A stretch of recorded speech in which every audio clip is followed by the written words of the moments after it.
صحیح بخاری کتاب ایمان کا بیان باب جب حقیقی اسلام پر کوئی نہ ہو بلکہ محض ظاہر طور پر مسلمان بن گیا ہو یا قتل کے خوف سے تو لغوی حیثیت سے اس پر مسلمان کا اطلاق درست ہے۔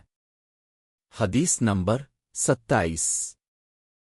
ترجمہ ہم سے ابوالایمان نے بیان کیا، وہ کہتے ہیں کہ ہمیں شعیب نے زہری سے خبر دی، انہیں عامر بن سعد بن ابی وقاص نے اپنے والد سعد رض سے سن کر یہ خبر دی کہ رسول اللہ نے چند لوگوں کو کچھ عطیہ دیا اور سعد وہاں موجود تھے۔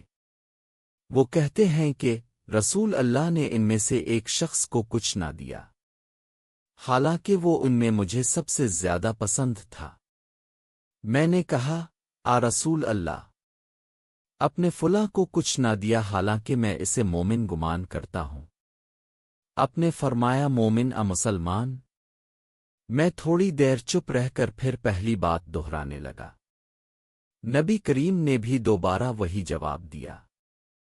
پھر اپنے فرمایا کہ اے سعد، باوجود یہ کہ ایک شخص مجھے زیادہ عزیز ہے، پھر بھی میں اسے نظر انداز کر کے کسی اور دوسرے کو اس خوف کی وجہ سے یہ مال دے دیتا ہوں کہ وہ اپنی کمزوری کی وجہ سے اسلام سے پھر جائے اور اللہ اسے آگ میں اوندا ڈال دے۔